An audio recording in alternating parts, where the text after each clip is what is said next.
Bonsoir à tous. Bonsoir Marole. Bonsoir encore à Clémence. Bonsoir Angile Peter. Bonsoir à vous. Bonsoir tout le monde. Bonsoir la Choco Pralinée, toujours en poste.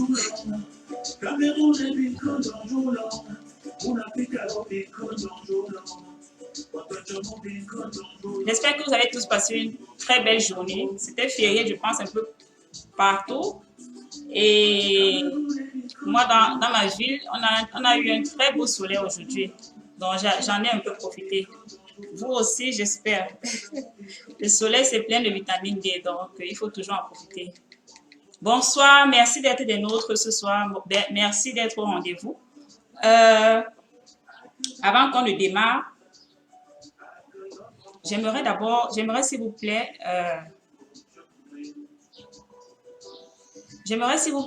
que vous vous joigniez à moi, à l'équipe Chelsea Event, à toute l'équipe, pour souhaiter, parce qu'aujourd'hui c'est un jour spécial, j'aimerais donc que vous vous joigniez à moi pour souhaiter une très bonne fête à tous les papas qui sont là aujourd'hui, à tous les papas qui sont connectés ce soir, à tous les tontons qui sont également, à tous ces hommes. Mesdames, s'il vous plaît, envoyez les cœurs, envoyez plein de cœurs, s'il vous plaît, pour leur dire à quel point nous sommes conscientes de leur travail. Nous sommes conscientes de tout ce qu'ils font pour nous, pour la famille. Nous sommes conscientes de leur amour. Nous sommes conscientes de leur présence. Nous sommes conscients du fait qu'ils sont d'excellents pères. Alors, s'il vous plaît, joignez-vous à moi en commentaire. Souhaitez-leur à tous les hommes qui sont là ce soir. Très bonne fête des pères. Les cœurs, les filles. Envoyez-leur les cœurs pour leur dire, voilà, on sait que vous êtes là. Merci. Merci de faire avec moi. J'attends les cœurs. Je ne vois rien pour l'instant. J'attends les souhaits, les filles. Mesdames, allez-y, je vous en prie. Merci. Merci de vous joindre à l'équipe pour faire cela. Voilà. Merci, mesdames, merci. Voilà, comme je disais tantôt, bienvenue à ce nouveau numéro de TMIT. Je suis contente que vous soyez tous là ce soir. Je sais que certains d'entre vous déjà, certains abonnés savent déjà ce que c'est TMIT, mais permettez-moi s'il vous plaît de me répéter pour les absents. Vous savez, on doit toujours faire avec les absents. Donc, c'est quoi TMIT? C'est très simple. TMIT, c'est un programme bimensuel qu'on a mis sur pied justement pour aller à la rencontre d'entrepreneurs de différentes branches d'activité. On va à la rencontre d'entrepreneurs justement qui viennent ici partager avec vous, avec nous, leur histoire, leur victoire, leurs échecs également, simplement partager leur expérience. Donc, c'est ça, TMIT, et l'objectif reste et demeure le même, promouvoir les entrepreneurs, promouvoir l'entrepreneuriat de nos frères et sœurs. Donc, c'est ça, TMIT. Pour ceux qui se demandent c'est quoi, en fait, voilà. Je pense que j'ai assez bien résumé de nouveau. Aujourd'hui, dans TMIT, on va rencontrer un invité extrêmement important qui exerce dans une des branches, on va dire, les plus populaires du moment. Donc, il sera là dans la deuxième partie de ce programme pour parler avec nous d'un cap, comme on dit chez nous au Cameroun. Voilà, Dimitri Kameni sera là tout à l'heure. Il viendra répondre à vos interrogations. Vous avez été tellement nombreux à répondre à notre sondage. Déjà, je voulais vous remercier pour cela, parce que cela nous a permis de mieux préparer ce numéro. Également à notre invité, justement, de répondre de façon ciblée à vos problèmes. Donc, comme je disais tantôt, Dimitri Kameni viendra dans la deuxième partie de ce programme, justement, voilà, répondre à ces interrogations. Dimitri Kameni, c'est un invité qu'on ne présente plus. Il a une grande expertise, une très longue expérience dans le domaine de l'assurance, dans le domaine de l'immobilier et des finances globalement. Donc, voilà, installez-vous confortablement. Mais avant de donner la parole à notre invité.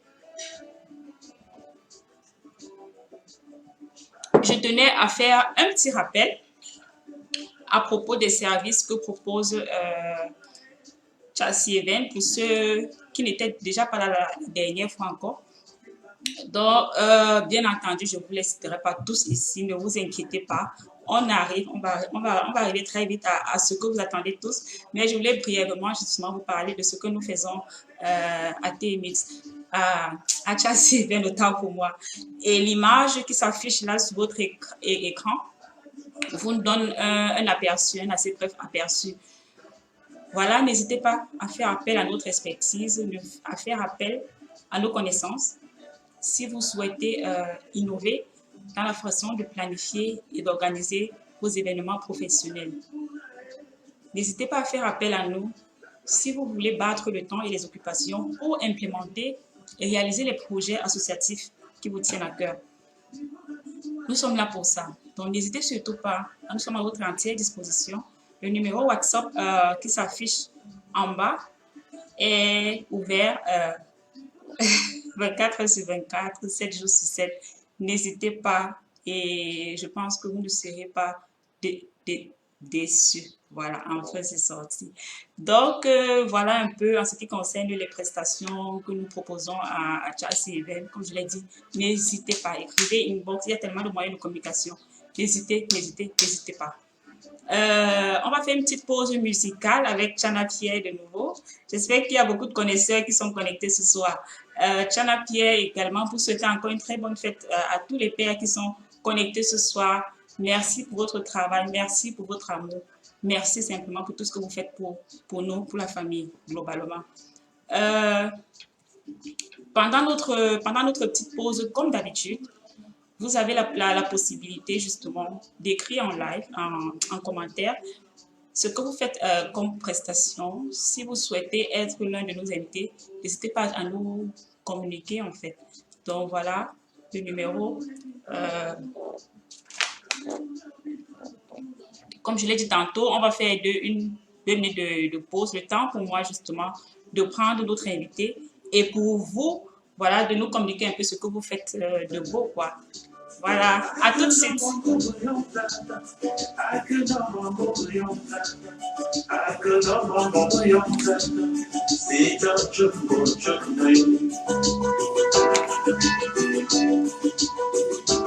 Il n'est jamais trop tard. Il n'est jamais trop tard. Mes amis vont en voiture, mes copains vont en voiture. Moi je les admire. Il n'est jamais trop tard. Il n'est jamais trop tard. Mes copains sont bien logés. Mes amis sont bien logés. Je suis sans abri. Il n'est jamais trop tard. Il n'est jamais trop tard. Mes amis sont tous partis. Mes copains sont tous partis. Cherche leur bonheur. Moi je suis resté. Je suis le gardien de notre tradition.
de l'amour.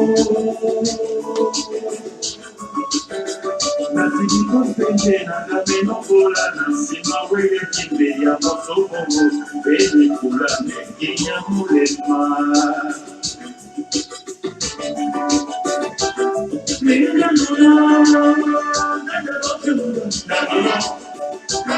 linda luna, kumananda mananjundo galo, galo,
Voilà, bonsoir. Bonsoir, Monsieur Dimitri Cavigny. Bonsoir, bienvenue dans T-Meet. Bonsoir, Madame Edwige. Comment tu vas? J'espère que tu as passé une très bonne journée parce que c'était votre journée aujourd'hui. Déjà, je te souhaite une très bonne fête de paix. Je me joins justement à toute l'équipe. Je te souhaite une très bonne fête de paix. Merci, merci beaucoup. Comme je disais tantôt, j'espère que tu as passé une excellente journée. C'est ton jour en quelque sorte. Donc, voilà. Ouais, c'est vraiment un grand honneur aujourd'hui pour nous les papas. Souvent, c'est les mamans qui sont à l'honneur, mais aujourd'hui, on a la chance et le plaisir d'être papa. Ah, ça c'est très bien dit. Merci. Je sais que tu es un homme extrêmement occupé. Voilà, merci d'avoir accepté d'être des nôtres ce soir. C'est un honneur pour nous de te recevoir. Merci. C'est moi qui remercie Saki Event de m'avoir invité pour pouvoir informer, comme d'habitude, la communauté camerounaise en Allemagne et aussi parce que les finances, ça concerne dans tous les cas tout le monde. Tout à fait, exactement. Je le disais tantôt, on a préparé un sondage avant cette émission et ils ont été tellement nombreux à nous envoyer des questions. J'espère que tu es prêt parce que la liste des questions est extrêmement longue. Je ne sais même pas si on pourra y répondre aujourd'hui complètement, mais voilà, il y a du travail. Pas de souci, je suis prêt. Ah, tant mieux, c'est bien de l'entendre.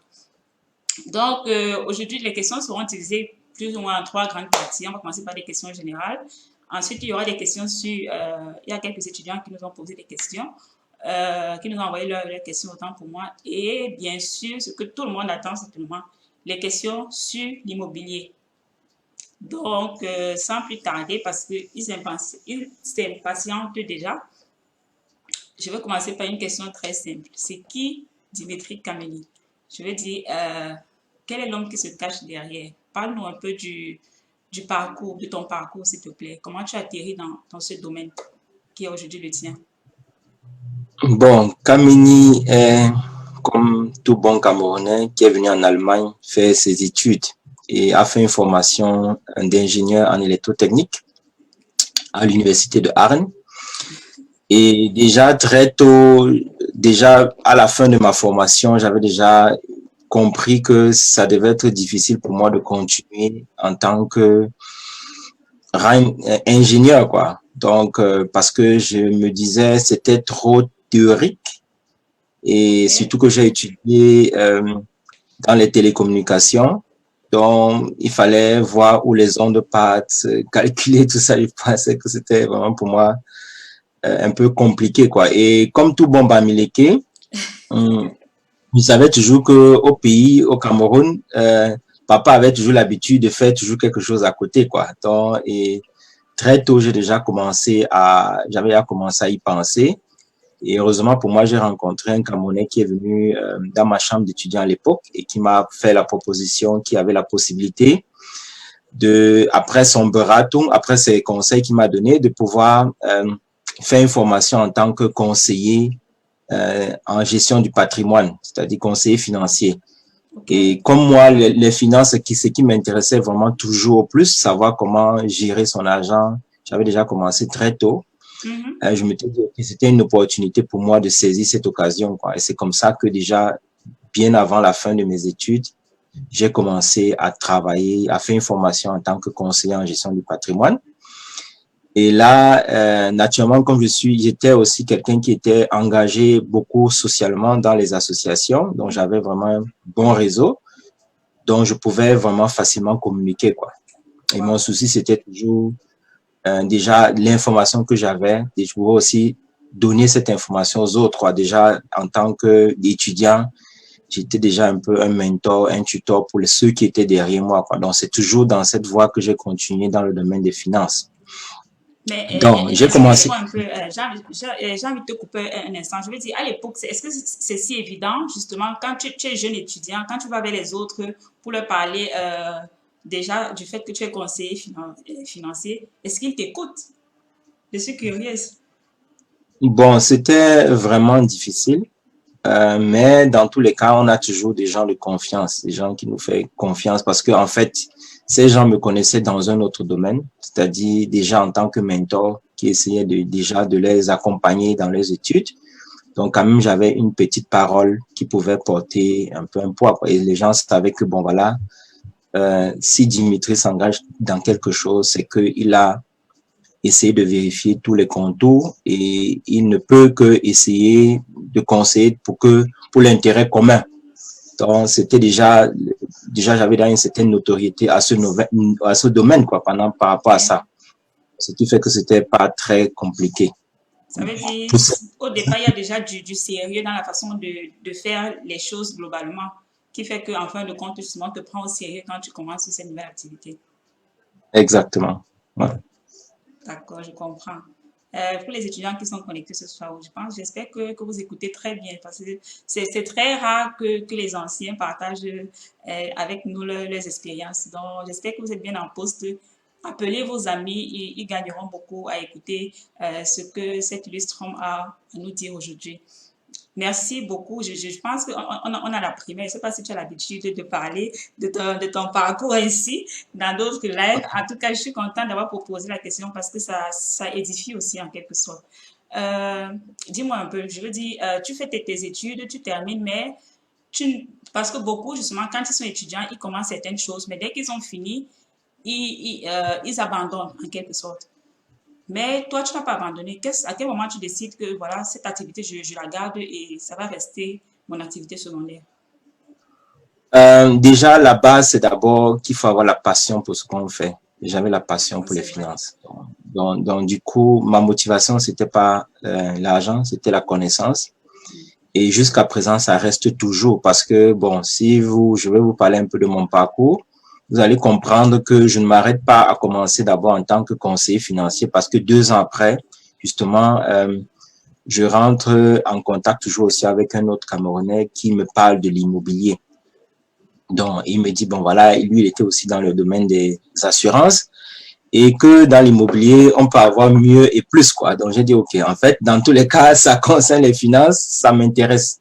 Donc, c'est comme ça que j'ai commencé dans le domaine de l'immobilier, déjà toujours à côté de mon travail. Et comme je dis, j'avais toujours la forte conviction que je ne veux pas rester employé toute ma vie, quoi. Je me sentais pas très à l'aise tout le temps de recevoir des ordres à tout moment et je me disais, OK, un jour ou l'autre, ça va arriver où je fais ce que j'aime. Pas que je fais parce que, en fait, j'ai des compétences, j'ai étudié électrotechnique, je suis ingénieur, mais je fais où j'ai ma passion. Donc, c'est comme ça que 2 ans après cette formation, je commence aussi à m'intéresser à l'immobilier, où je commence à vendre des gens aussi des appartements, toujours aussi dans mon entourage. Dans tous les cas, je suis toujours le premier cobaye, c'est-à-dire je suis la première personne qui commence toujours à montrer l'exemple. Et comme tout bon Camerounais, les gens veulent d'abord voir comment tu contactes, voir si c'est bon. J'étais un peu comme l'éclaireur, quoi. En fait, celui qui va tester et dès qu'on voit que... Je me rappelle quand j'achetais mes premiers appartements, il y avait des amis qui m'appelaient après le termine chez le notaire pour savoir comment ça va si j'étais... Parce que bon, c'était en fait à l'époque, c'était vraiment un sujet beaucoup tabou, quoi. Hein, dans la communauté camerounaise, nous étions un peu vraiment on peut dire les suicidaires. C'est-à-dire les gens qui allaient... Mais quand tu étais à l'époque, c'était en quelle année à peu près? Dans les années 2010 déjà, 2010, 2009. Ok. Voilà. Bon, parce qu'il y a beaucoup de gens même qui sont déjà là en France, parce que bon, il y a beaucoup qui se disaient que bon, voilà, ici en Allemagne, quand tu achètes les maisons, les impôts sont élevés. Donc déjà dans notre monde d'étudiants, déjà, il y avait beaucoup de gens qui, déjà dès qu'ils ont fini l'école, ils ont dit que non, l'Allemagne, ça vaut pas la peine, on peut pas acheter une maison ici. Okay. Et il y a beaucoup d'impôts. Et maintenant, quand j'achète mon premier appartement, justement, j'essaie de voir maintenant les impôts dont on parle. Je constate effectivement que les impôts dont on parlait, il s'agissait des impôts que tu payes de manière trimestrielle, donc les 30, 40 euros par trimestre. Donc, vous voyez, à cause de 120 euros, 160 euros, wow. les gens ont changé de pays, quoi. L'information, c'est vraiment le pouvoir. Je veux dire, justement, on ne voit pas la source de l'information et on a des idées reçues sur les choses. Donc, toi, justement, tu décides d'aller vers ton destin en quelque sorte. Exactement. Donc, après, dans l'immobilier, j'ai constaté, puisque bon, je commençais à aider mes amis à acheter les appartements en Allemagne.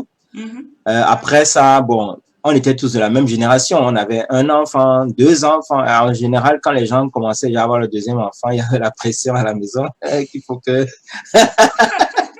qu'il achète maintenant sa maison personnelle, quoi. Et par conséquent, j'étais rentré dans un réseau où on permettait aussi de pouvoir acheter la maison sans apport, quoi.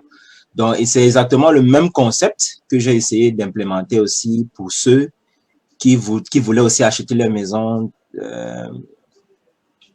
personnelles, quoi. Donc, j'ai fait aussi une formation dans le domaine du financement où j'accompagne aussi mes clients dans ceux qui veulent acheter, que ce soit la maison sous forme d'investissement ou la maison personnelle, quoi.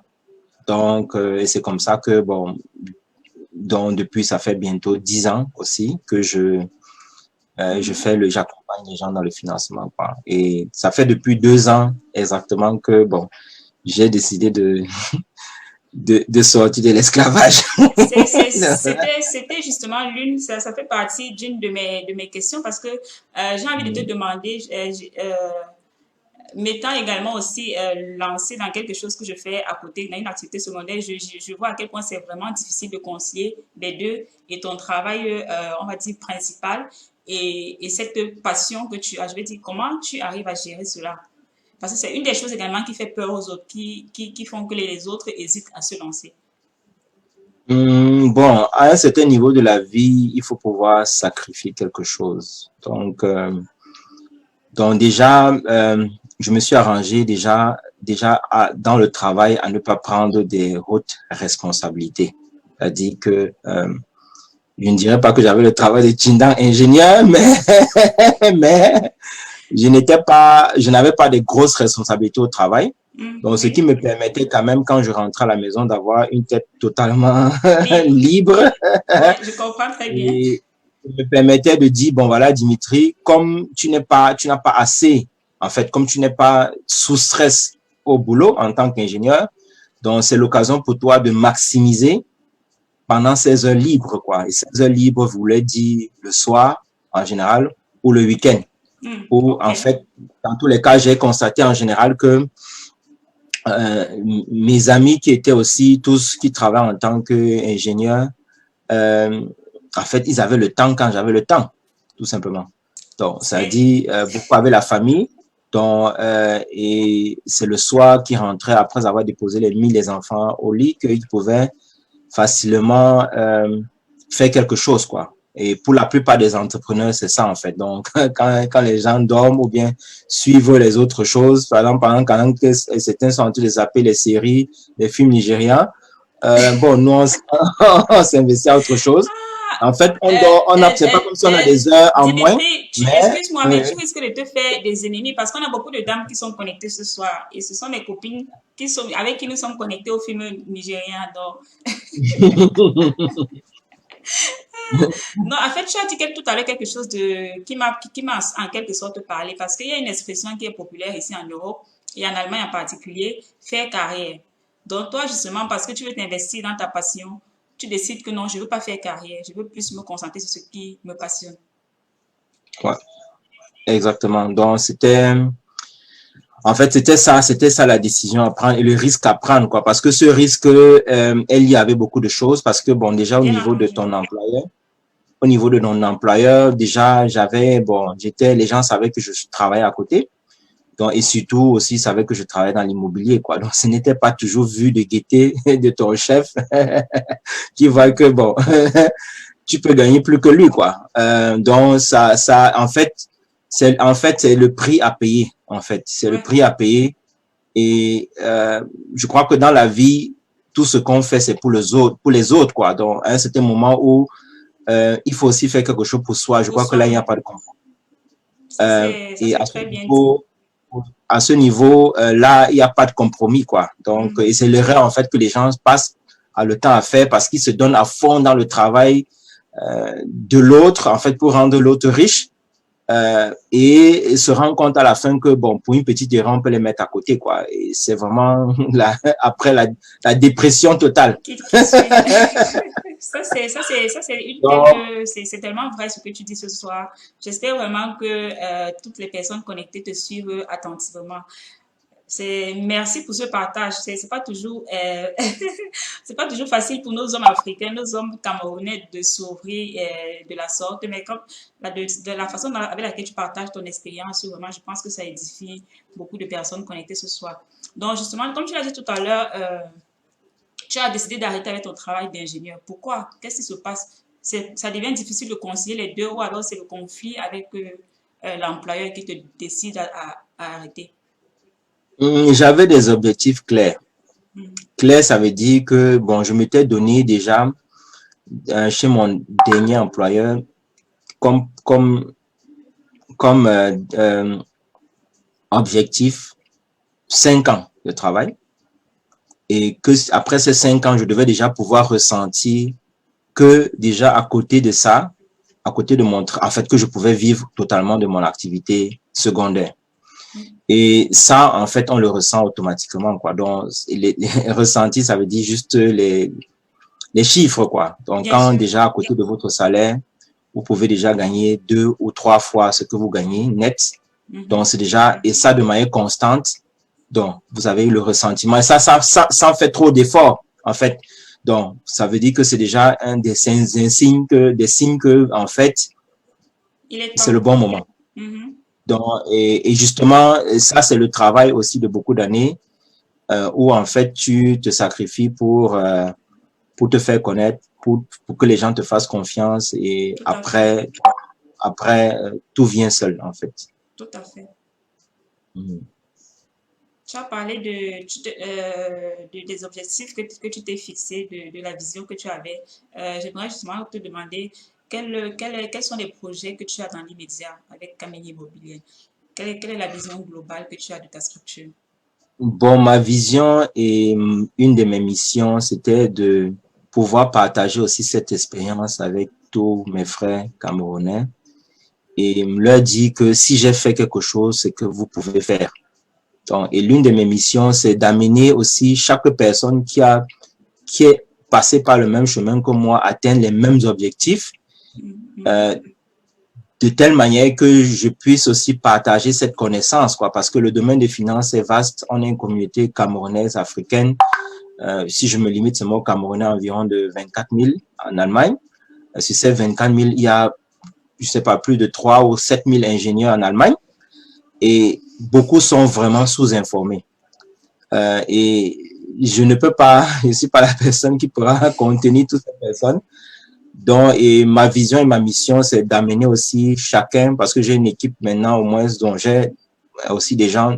Une de mes missions, c'était de former le maximum de personnes de telle manière que je puisse être représenté, ou bien chacun puisse vivre de ça, quoi, et d'accepter, parce que tout tourne autour des finances. Et si on ne comprend pas comment ça fonctionne, je sais pas, pourquoi ça n'a pas de sens, en fait. Tout à fait. Et pourtant, en fait, on a fait vraiment, on a des bons diplômes, des gros diplômes, il y a des docteurs, des professeurs, mais l'intelligence financière, ça nous manque. Justement, tu as parlé de formation tout à l'heure. Il y a quelqu'un il y a Quentin qui demande justement si tu proposes des coachings et des mentoring. Bon, exactement.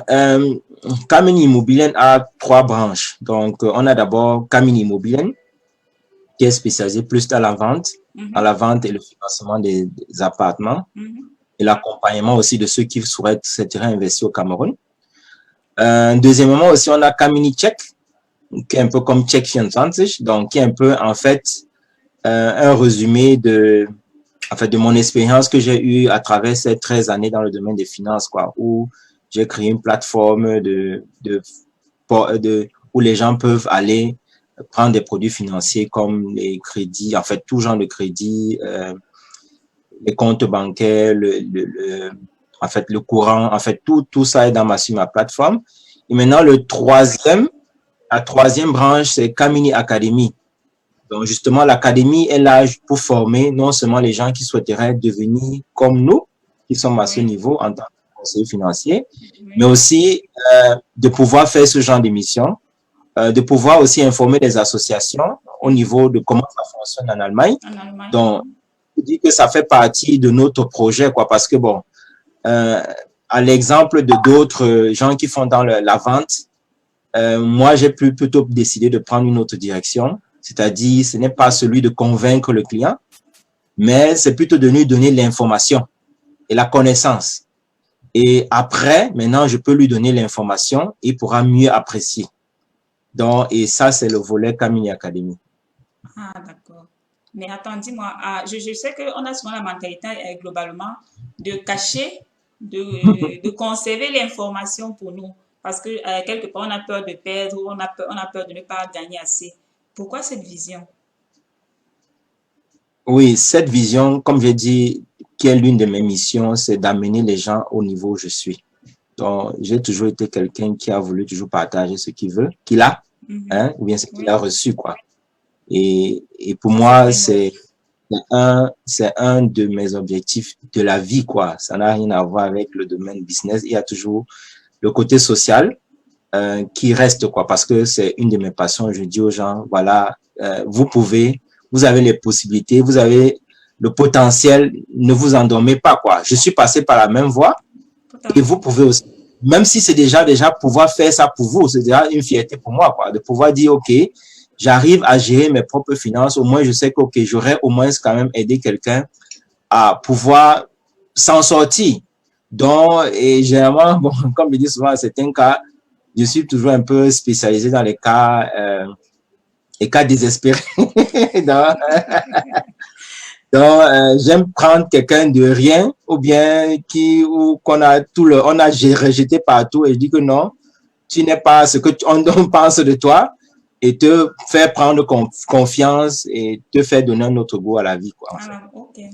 Ça, c'est, comme je disais tantôt, c'est très noble de ta part. Je pense que là, on est déjà plus ou moins dans le vif du sujet. Je vais commencer par l'une des premières questions qu'on a reçues. Ça concerne les assurances. Donc, voilà, est-ce que tu peux nous dire justement quelle est la différence qu'on a entre l'assurance vie et l'assurance rapatriement corps? Ok, bon. L'assurance rapatriement, d'abord, c'est en fait plus une notion, en fait, un produit qui existe plus peut-être en France.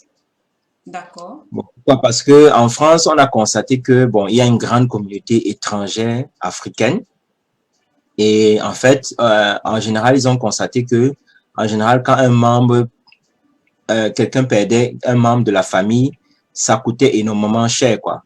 Et justement, les produits se créent toujours du fait que en fait, il y a un problème. Hein? Tout Donc, à fait. maintenant, quand on constate qu'il y a une grande communauté qui est touchée par la chose, donc normalement, on a créé un produit qu'on appelle l'assurance rapatriement, donc où vous avez une société qui a en fait à qui on donne le mandat au cas où quelqu'un meurt de pouvoir accompagner la dépouille dans le pays d'origine. Donc ça c'est l'assurance rapatriement. Maintenant l'assurance vie ou bien l'assurance rapatriement sous cette forme en fait n'existe pas en Allemagne. Donc, elle existe plutôt sous la forme d'assurance vie. D'accord. Donc, l'assurance vie, en fait, c'est une assurance qui te couvre, en fait, qui est là plus pour les gens qui restent. Donc, et maintenant, ça te couvre dans certains cas bien précis. Donc, en général, c'est pour dire, OK, voilà, par exemple, tu avais construit ta maison qui coûtait peut-être 400 000 et tu souhaiterais dire, OK, voilà, si je meurs, par exemple, tu souhaiterais que tes enfants ou bien ta femme ou bien ton mari restent avec une certaine somme qui pourra lui permettre de vivre pendant ce temps. Donc, et cette somme, tu peux la définir. Donc, tu peux dire, bon, voilà, je souhaiterais, par exemple, que la somme qui soit allouée au cas où je meurs soit, par exemple, de 200 000. Dans les 200 000, tu peux faire un testament où tu dis, dans les 200 000, il y aura peut-être 20 000 euros ou bien 30 000 euros qui pourra servir au rapatriement de mon corps. Hmm? Et une autre partie pour survivre pendant peut-être les 5 années, le temps de revendre la maison. Hmm? Donc, en fait, l'assurance vie, tu fais une constellation en fonction de ton besoin, quoi. Tu peux dire aussi, par exemple, tu as pris une voiture et tu ne souhaiterais pas parce que tu as pris une voiture de 50 000 quand tu n'es plus là, qu'il y a ces problèmes, quoi. Donc, tu peux dire, OK, je fais une assurance de 30 000, de telle manière que tous les crédits que j'ai ou bien la voiture que j'ai prise soient couverts par ça. Tu peux aussi décider aussi de dire, OK, voilà, je limite ça seulement au rapatriement. On le dit, OK, voilà, on sait quand il y a une dépouille ici en Allemagne, pour rapatrier mon corps, ça coûte peut-être, disons, 15 000 euros, disons 7 000 euros. OK? Donc, tu dis, OK, voilà, je fais une assurance vie, par exemple, de 15 000 euros, et je décide de choisir le nom d'un bénéficiaire, et c'est ce bénéficiaire où je dis, OK, dès que je meurs, ce bénéficiaire aura les 15 000 euros, mais je dis déjà ce qu'il va faire avec les 15 000 euros. Donc, je peux décider, une partie des 10 000 euros peut servir à rapatrier, en 7 000 euros, c'est à rapatrier mon corps. 3 000 euros va servir, disons, pour les, bon, comme nous on est tous africains, donc il faut organiser la veillée, il faut organiser tout ça. Il y a des gens qui ont, par exemple, des budgets au moins de 5-10 000 euros pour le deuil. Donc, il faut aussi considérer que cette somme aussi va servir à ça, quoi. Hein? Exclusivement au rapatriement. Donc, juste pour conclure, c'est pour dire que l'assurance vie, sous la forme qu'on la connaît ici en Allemagne, tu peux faire une constellation telle que tu le souhaites. C'est toi qui définis. Qui définit? Et avec, en fait, tu auras nommé aussi un bénéficiaire à qui tu vas dire à quoi ça va servir cet argent. Tu peux aussi nommer aussi 2 ou 3 bénéficiaires. Donc, Ok. c'est un peu ça. Il y a Franz qui demande si on peut utiliser les expressions allemandes et Mireille qui a posé la question justement de savoir si Risikolebensversicherung, c'est ça qui se traduit en français, assurance rapatriement corps. Oui, l'assurance, non, pas rapatriement, l'assurance vie. Ah, d'accord. C'est Oui, ce que j'ai. l'assurance vie, ça, Mireille, c'est nommé soit le Todfallversicherung ou alors le Risikolebensversicherung. Donc, tout ça, c'est d'accord. l'assurance. Oui, d'accord. Merci beaucoup. J'espère que Mireille est satisfaite et France, on va essayer tant bien que mal justement d'utiliser les expressions aussi bien en allemand qu'en français. Voilà. il y a quelqu'un justement qui a aussi voulu savoir par rapport à l'assurance vie. La personne justement se demandait si c'est mieux de souscrire un très gros montant chez un seul assureur ou alors de segmenter les polices sur plusieurs assurances. Qu'est-ce qui est optimal en quelque sorte? Bon, je crois que on peut segmenter, mais dans tous les cas, c'est votre droit. Ce n'est pas la jonglerie, quoi. Bon, naturellement, vous savez, les assureurs, quand la somme aussi est grosse, c'est difficile à faire sortir, quoi. Donc, c'est la raison pour laquelle ce serait peut-être judicieux de diviser, quoi. De diviser ça entre plusieurs partenaires, quoi, pour que, en fait, les sommes soient sorties plus facilement. Donc, ça, c'est aussi une petite astuce, quoi. C'est justement l'une des choses que je voulais demander parce que selon tes explications tout à l'heure, on segmente, tu souscris à l'assurance et à ta mort, justement, l'assurance devrait donner verser le montant à tes ayants droit. Justement, pour nous les Africains, quand tu décèdes, il faut qu'on rapatrie ton corps dans les plus brefs délais. Comment est-ce qu'on gère si l'assurance prend le temps pour te remettre l'argent nécessaire pour ce rapatriement? Ça se passe comment? Il y a un moyen de mettre la pression sur l'assurance par rapport à cela?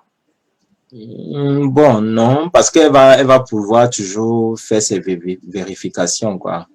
Bon, ça veut dire que normalement, la personne doit toujours se rassurer qu'elle a donné la police originale d'assurance à la personne qui est bénéficiaire.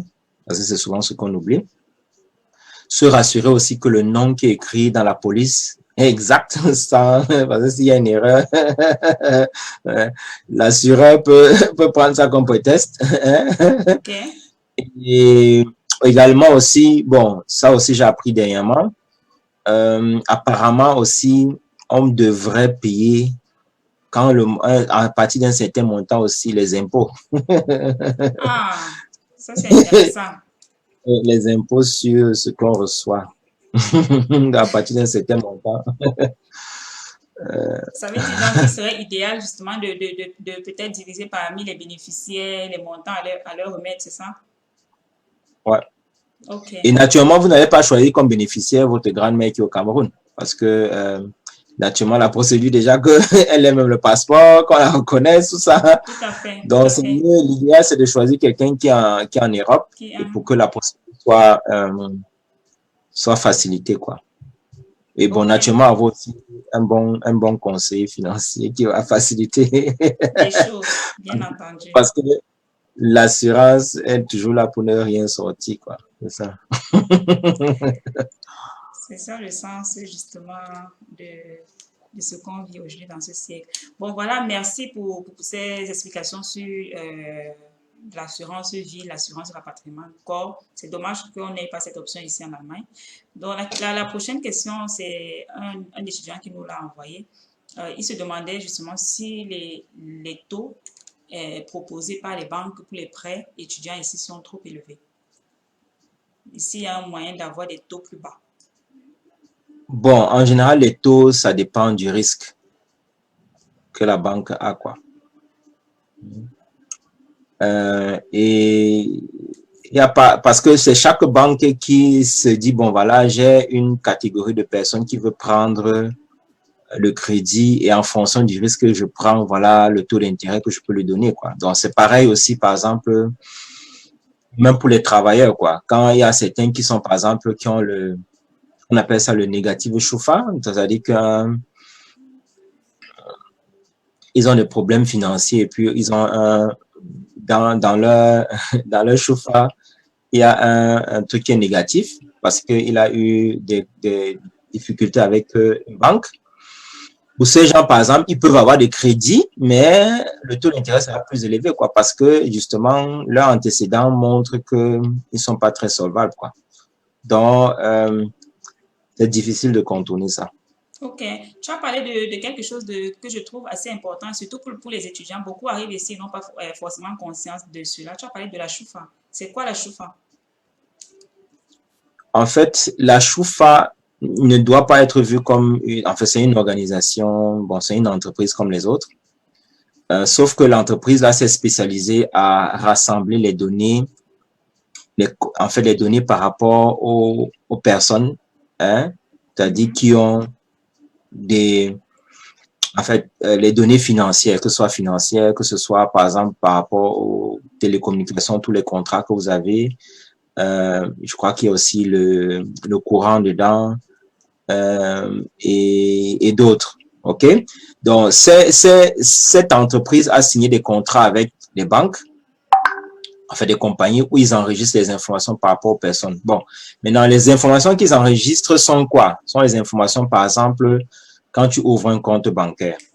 Donc, on leur envoie les informations, on dit que tel a ouvert tel compte bancaire, compte courant, par exemple. Ou alors, tel a pris un crédit d'une telle certaine somme. OK. Et maintenant, tous ces dons, ou alors, par exemple, a signé un contrat de téléphone. Donc, ces informations dont je viens de parler tout à l'heure sont des informations qui sont normalement enregistrées sur tous les citoyens en Allemagne, quoi. OK? Bon, ce sont des informations normalement positives. Maintenant, ces institutions maintenant observent aussi votre comportement vis-à-vis d'elles, en fait, de ces institutions. Par exemple, quand vous avez signé un contrat, en fait, comment vous remboursez le crédit, quoi? Est-ce que vous avez des difficultés à rembourser ou pas? Et maintenant, en fonction du fait que, par exemple, en fonction du contrat qui a été signé, si vous passez pendant 2 mois ou bien 3 mois, on vient dans votre compte, on ne trouve pas l'argent. Donc, pour eux, c'est une information négative. Et cette information négative, toutes ces institutions maintenant, aussi, comme les informations positives, donnent ces informations à cette entreprise qui est la Schufa. OK? Donc, et cette Schufa maintenant, ça permet maintenant en fait, de protéger non seulement le consommateur, mais de protéger aussi ces institutions financières.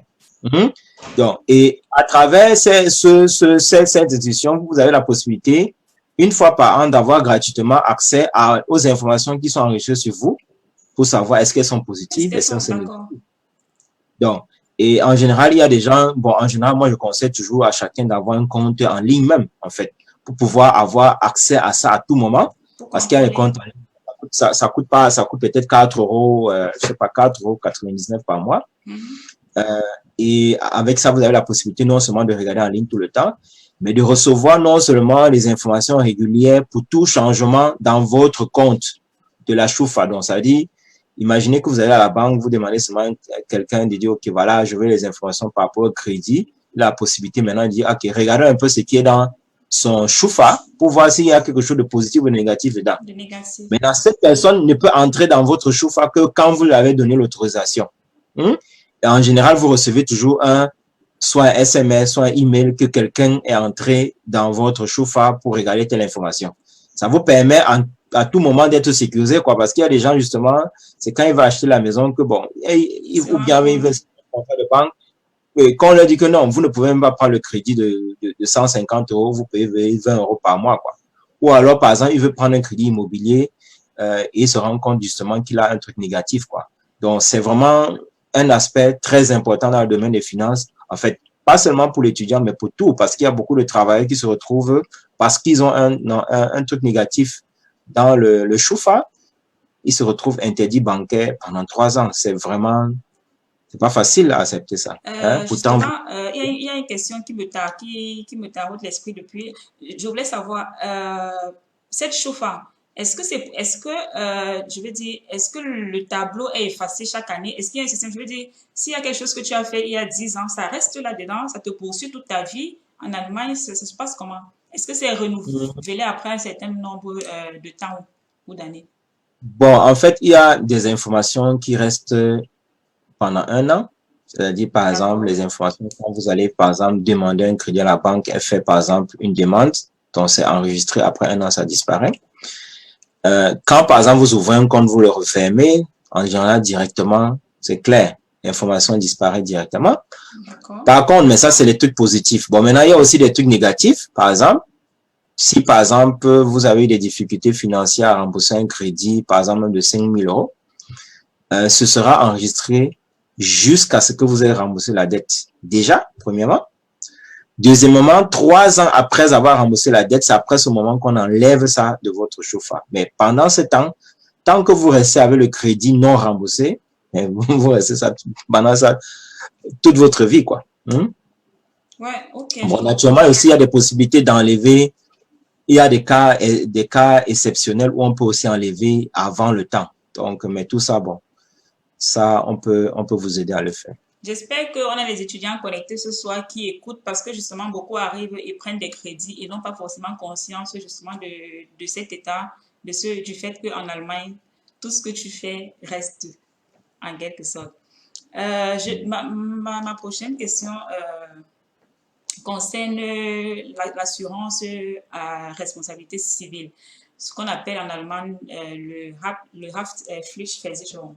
Donc, l'importance de cela, à quel moment est-ce qu'il est important de souscrire cette assurance? Déjà quand on est étudiant ou alors une fois qu'on a une famille?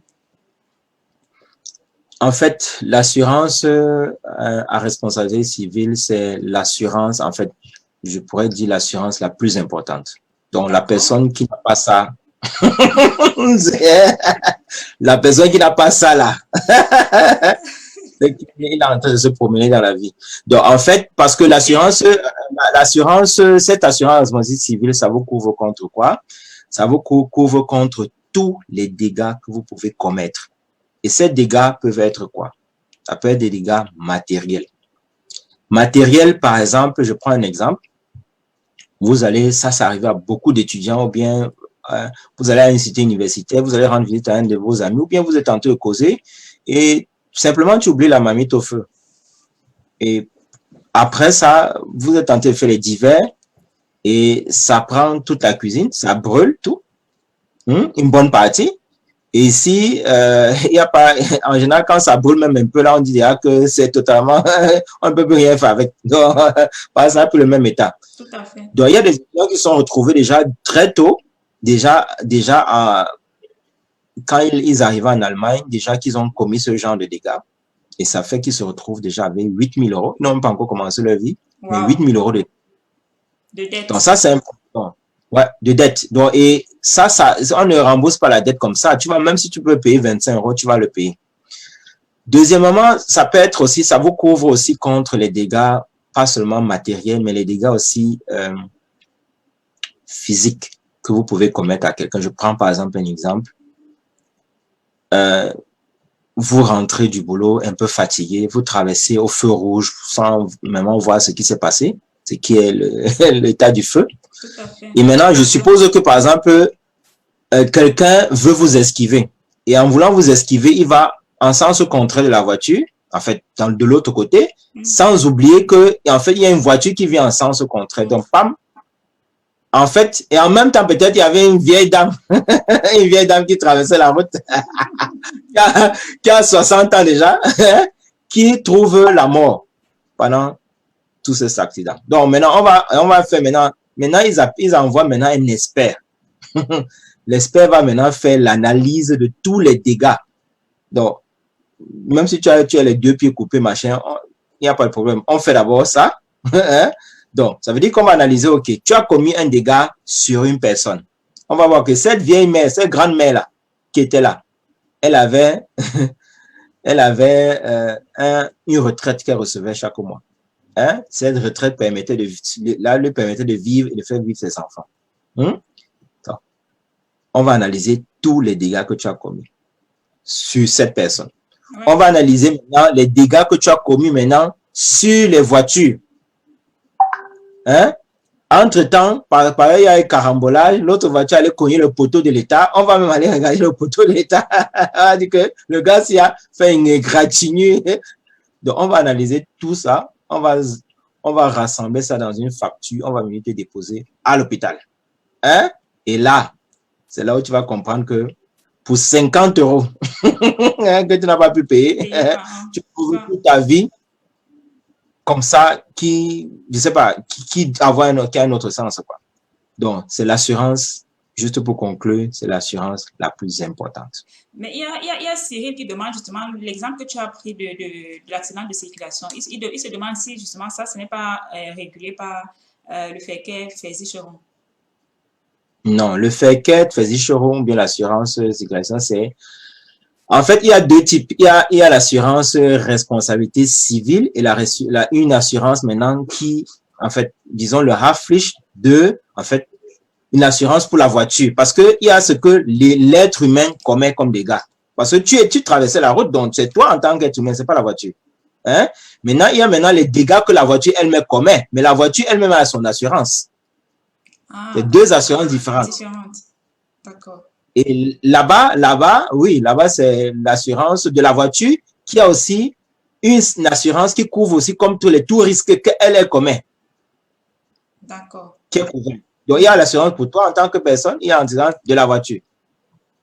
Donc, à ne pas confondre, quoi. Et justement, quand vous commencez à, même pas, dans tous les cas, un étudiant doit minimum avoir l'assurance à tout risque et minimum avoir l'assurance vie aussi pour qu'on évite tout le temps de cotiser, quoi.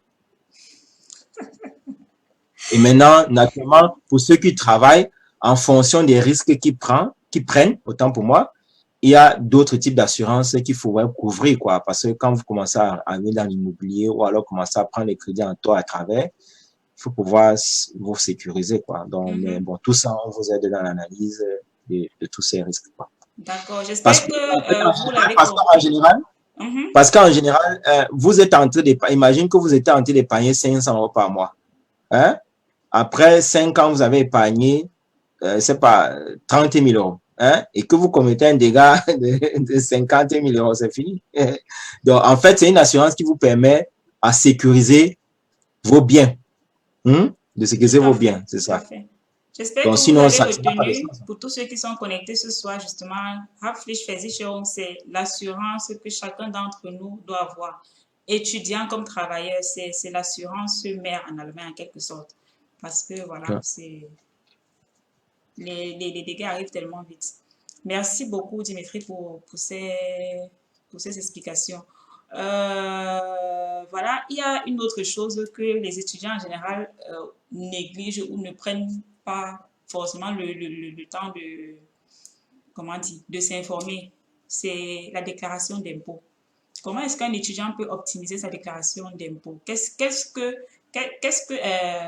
D'après toi, quel est l'élément qui pourrait faire en sorte qu'on augmente ce qu'on reçoit à la fin de l'année, que beaucoup négligent souvent dans leur déclaration?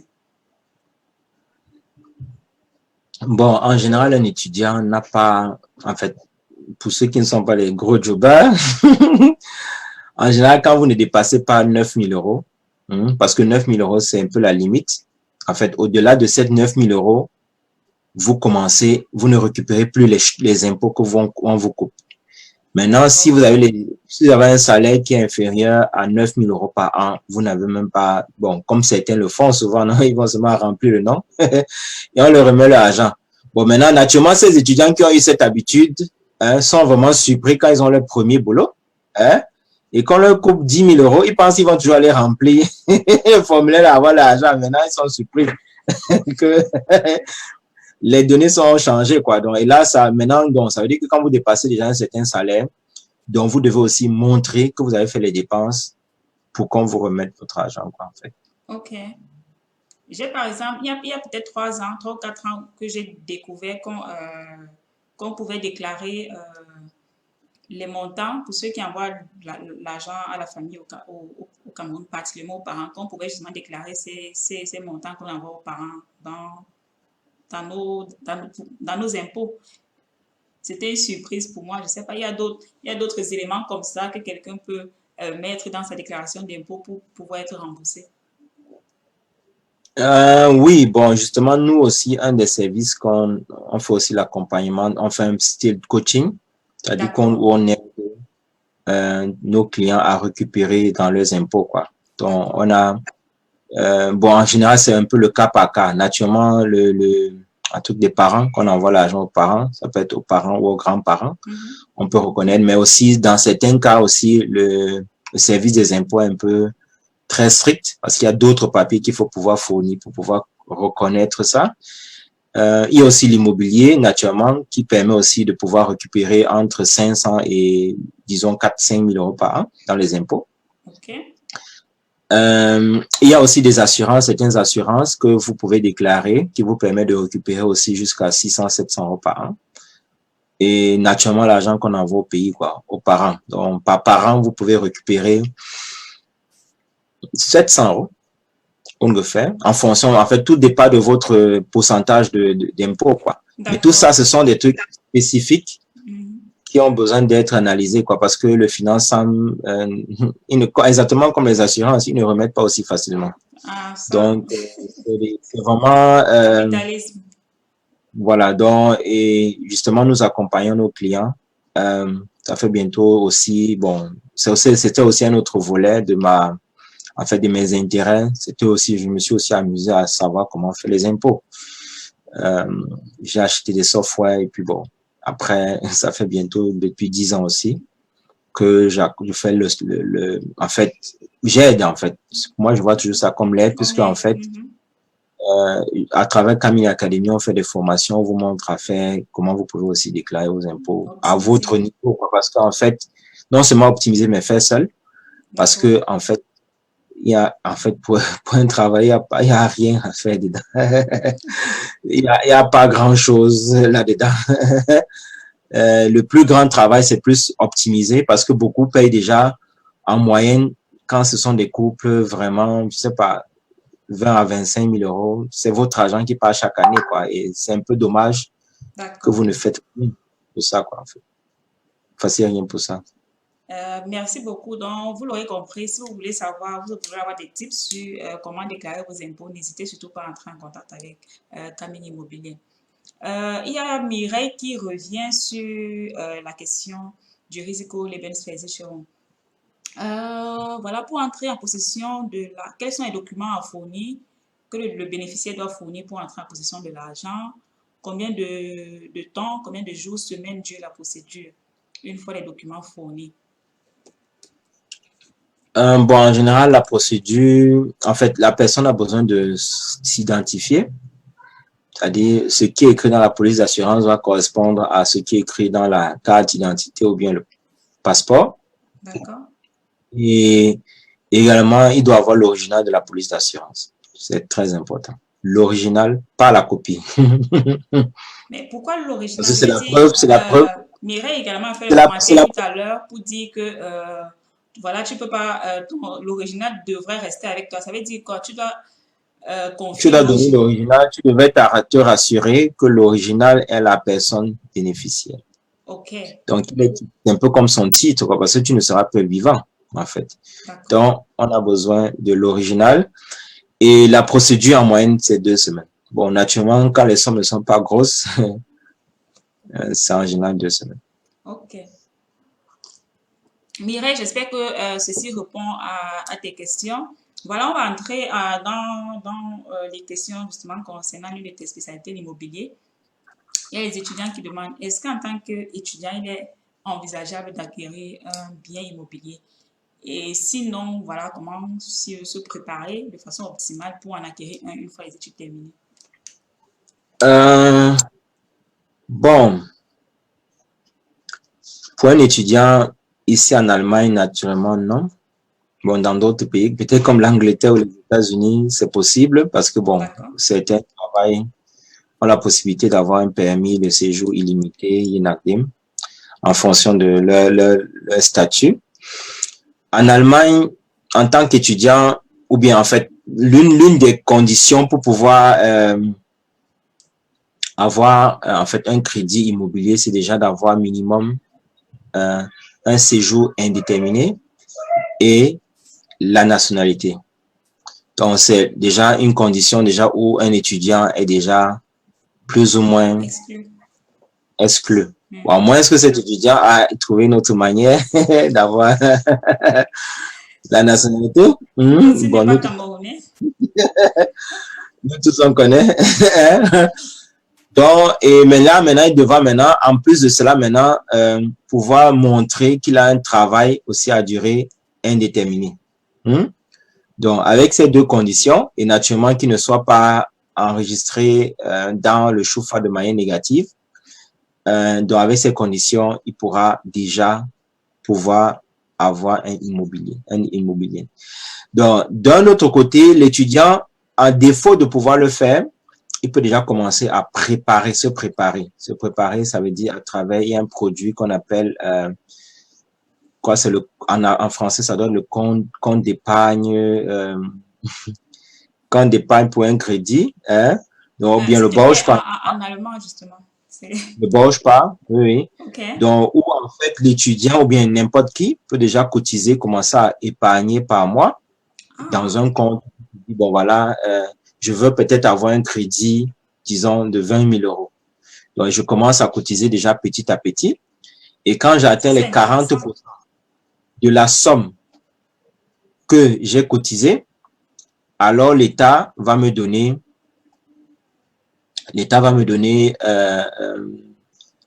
en fait pas l'État, mais en fait, la, la Bausch Parkasse, qui est la compagnie qui fait, en fait, le compte des trucs d'épargne, l'épargne pour le crédit, va vous Oui. donner le reste sous forme de crédit à un taux d'intérêt qui sera déjà défini dès maintenant. Et ça peut vous servir comme apport personnel déjà pour votre maison que vous voulez acheter. Donc ça, c'est un point. Donc maintenant, mais ce qui est important, c'est la somme que vous prenez, quoi, parce qu'il y a beaucoup qui se font un peu berner. Ils vont à la banque et puis on leur fait signer des contrats d'un compte d'épargne pour prendre le crédit de 100 000 euros. Pourtant, il ne va jamais atteindre les 40% de 100 000 Les euros. 100 000 euros, tout à fait. Hein? En général, la majorité, ils se retrouvent toujours que après un certain temps, avec les difficultés financières, ils sont obligés de résilier le contrat, quoi, et puis ça n'aura servi à rien. Ah, rien, tout à fait. Pour aussi un étudiant aussi, en fait, pour toute personne aussi, qui n'a pas aussi un revenu très élevé, il y a aussi des subventions que l'État vous donne. Quand vous avez un salaire pas très élevé, donc on appelle ça les Wohnbaupremien et premiers, que l'État peut vous donner maintenant chaque année. Hein?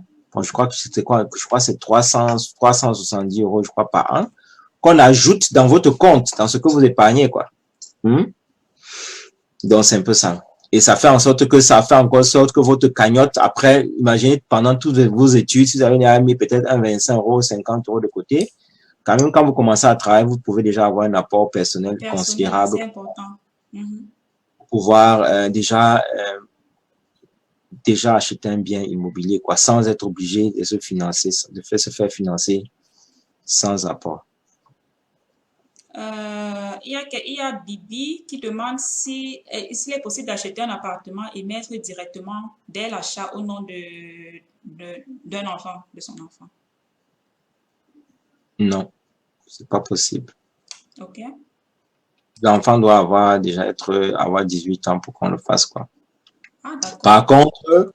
Par contre, il y a la possibilité naturellement que quand vous mourrez, qu'il hérite de ça. Ouais, même pas, vous n'avez pas besoin d'attendre qu'il meure. Donc, en fait, vous pouvez sentir que, bon, pas sentir, mais vous êtes déjà devenu trop riche. Vous lui donnez ça sous forme de cadeau, quoi. Le cadeau. Donc, maintenant, bon, il y a aussi la possibilité. En fait, mais déjà aussi, vous allez payer, je crois que c'est à 100 000 euros. Quand vous dépassez peut-être 100 000 euros, il y a une certaine somme. Vous allez payer les impôts sur le surplus, quoi. Mais si c'est, parce qu'on paie les impôts OK. partout. Donc, Bibi, j'espère que tu as retenu. Tu ne peux que faire don ou alors transmettre en héritage. Mais mettre au nom de l'enfant, c'est seulement à partir de 18 ans. Par contre, par exemple, pour ceux qui se disent, bon, voilà, je reçois l'argent de l'enfant, les 100 euros, 150 euros, vous avez la possibilité d'acheter un appartement, hein, Oui. qui, pour vous, dans votre tête, est au nom de l'enfant. Donc, si vous avez 2 enfants, vous achetez 2 appartements, 5 enfants, 5 appartements. Hein? Et vous savez que, bon, voilà, par appartement, vous payez juste la différence, quoi. Donc, si c'est 100 euros, au lieu d'aller mettre ça dans un compte d'épargne, vous mettez plutôt ça dans la maison, quoi. Donc, maintenant, quand l'enfant a 18 ans, vous avez la possibilité de revendre la maison, hein, et d'utiliser maintenant la plus-value de la maison pour éduquer l'enfant, quoi. Ou alors, cet enfant peut vivre dans la maison déjà, utiliser ça déjà comme, en fait, déjà, il n'aura plus besoin de payer un loyer, quoi. Donc, beaucoup de parents le font, quoi. Ils achètent déjà les appartements pour leurs enfants. Ça permet aussi que, parce que quand les enfants auront 18 ans ou 25 ans, ça correspondra au moment où vous serez plutôt en retraite. Hein? Et retraite veut dire que votre salaire est divisé par 3. Et là, vous allez faire le bilan devant vos enfants, quoi. Parce que là, il faudrait pas qu'au moment que vous êtes en train de souffrir des douleurs, qui vous rappelle que tu as mal géré son argent. Euh, Ah, voilà, on a parlé d'achat d'appartements tout à l'heure et apparemment, il y a certains compatriotes qui ont des problèmes avec également des problèmes avec des locataires comme au Cameroun. Apparemment, c'est pas seulement au Cameroun, où justement il y a des locataires qui ne payent pas leur loyer. Donc, il y a quelqu'un qui demande justement qu'est-ce que tu proposes comme assurance de loyer non payé et qu'est-ce qu'on doit faire quand le locataire, après plus de 2 mois, n'a pas payé son loyer. bon, je crois que le risque qu'on a pris, c'est déjà qu'on veut gérer nous-mêmes seuls, premièrement. Hmm. Donc, logiquement, il y a des assurances que vous pouvez souscrire. Donc, on appelle ça en allemand Mietausfallversicherung. Donc, c'est une assurance qui vous couvre au cas où le locataire qui est dans la maison ne paye pas. Donc, et quand il ne paye pas, l'assurance maintenant vous paye maintenant le mois qu'il n'a pas payé.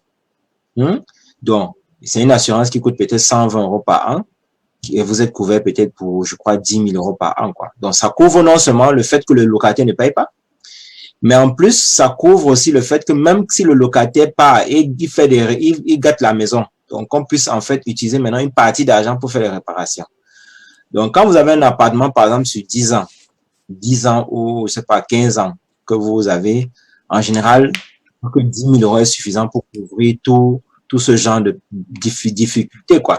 Et quand le locataire ne paye pas, c'est l'assurance maintenant qui suit le locataire. Et vous savez que quand une assurance est derrière vous, elle va vous mettre les bâtons dans le roues partout, mettre dans le chauffard, envoyer même on appelle ça un grige faultier qui va venir saisir vos biens, quoi. Donc, en fait, à ce niveau, le travail est fait.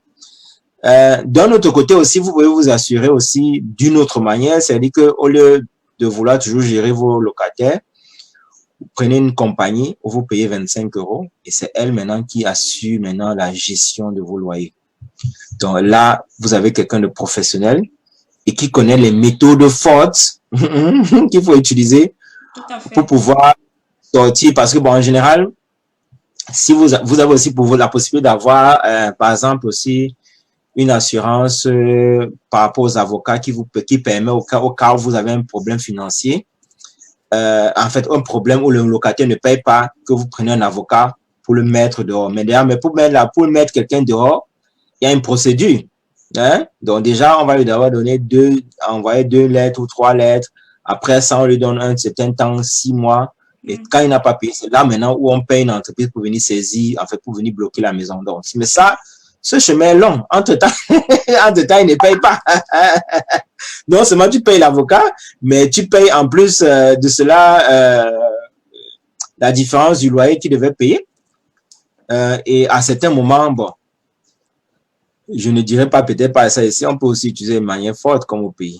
Ok. Il y a Mireille qui demande justement les 25 € que tu donnes à la structure qui gère tes locataires. C'est 25 € par mois ou alors par appartement, tu dois donner 25 €. C'est 25 € par appartement. D'accord. Par mois. D'accord. Si tu as 5 appartements, donc bon, naturellement, on n'a pas besoin toujours de se faire du souci par rapport à ça parce que cette somme-là, tu déclares dans tes impôts. Donc, c'est toujours, c'est pas un argent qui est perdu, quoi, par rapport à l'argent qu'on achète les chaussures de 150 € alors.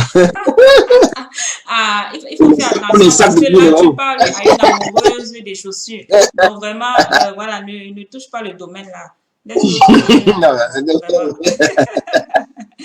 Ok. Il y a Clémence, justement, qui demande ce que tu penses du Vermieterrechtsversicherung.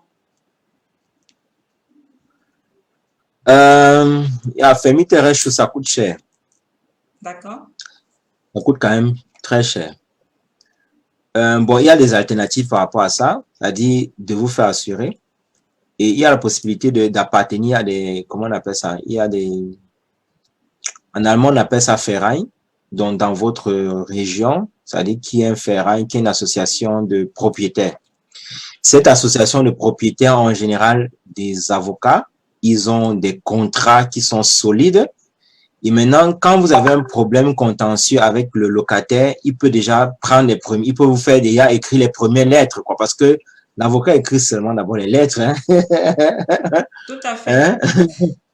Hein? Donc, il peut vous aider à écrire déjà les premières lettres et vous donner aussi les stratégies, comment il faut faire, quoi. Et puis, ils ont aussi des avocats qui coûtent un peu moins cher, quoi.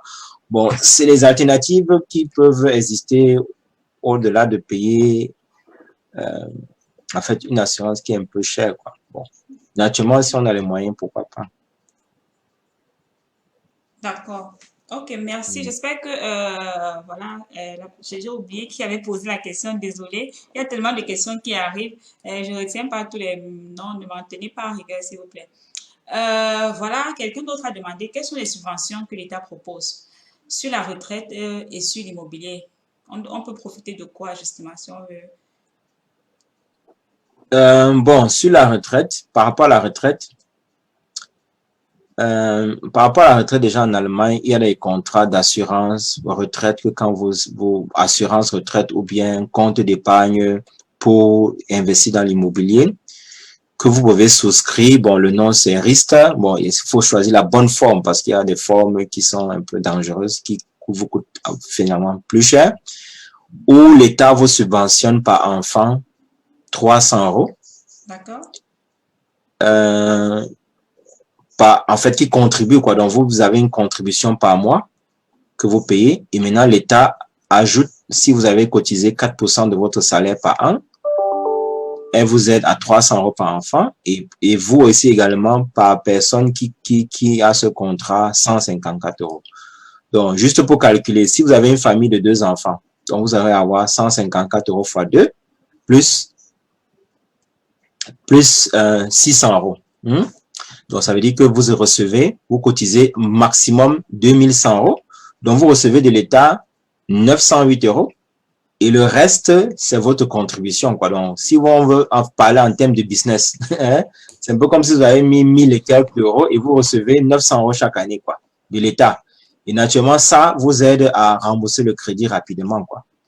Donc, ça, c'est la forme déjà de subvention de l'État. Pour deuxième subvention, normalement, nous tous, nous connaissons ce qu'on appelle le Borkingegeld.